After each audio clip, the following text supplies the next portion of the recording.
Finally আমার মামার শৈশবের যাত্রাপালার কিছু ডায়লগ শোনার জন্য চলে আসলাম। এবার আমার মামা সেই ভাইরাল ডায়লগ দিচ্ছে। এক মুঠো আগুন বইয়ের কিঞ্চিত অংশ আমি ডায়লগ শোনাচ্ছি আপনাদেরকে। আগুন আগুন হায়দার ভাই, রাজস্ব দিতে পারেনি বলে সুবর্ণদ্বীপের সৈন্যরা গরিব মজদুর চাষির ওই পাড়ায় আগুন দিয়েছে। যুবক প্রাণ পর্যায়ে আত্মরাতে আকাশ ভুলে গেছে। আর আর ফিরে দুর্বলের মতো পালিয়ে এসেছিস। বাহুতে শক্তি ছিল না, কণ্ঠে ভাষা ছিল না, একবার ওই নির্যাতিত মানুষের সামনে দাঁড়িয়ে বলতে পারলে না, ওরে নির্যাতিতের দল, তোরা আর যুগ যুগ ধরে অত্যাচারের অত্যাচার সহ্য করিসনি। কাজ নেই বাবা, কাজ নেই। রাজা যখন প্রজাদের বিচার করছে না, তখন রাজা তুমি কাদের বলছো মা?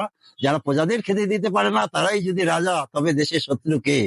তাই যদি হয়, তাহলে আর দেরি নয় হায়দার ভাই, ছুটে চলো এই গ্রামবাসীদের পাশে, তাদের শিখিয়ে দিই বাঁচার মন্ত্র, তাদের নিয়ে গঠন করি মুক্তিযোদ্ধা দল। তাই চলো রঞ্জন, তাই চলো। হায়দর হায়দর, আর পিছু দেখো না মা। তোমার একটা হায়দর গেল, আর লক্ষ লক্ষ হায়দর বাংলাদেশের ঘরে ঘরে জন্ম নেবে। মা গো মা, বীর দুর্বলের মতো অত্যাচারে অত্যাচার সহ্য করার চেয়ে মৃত্যুবরণ করা অনেক ভালো মা, অনেক ভালো।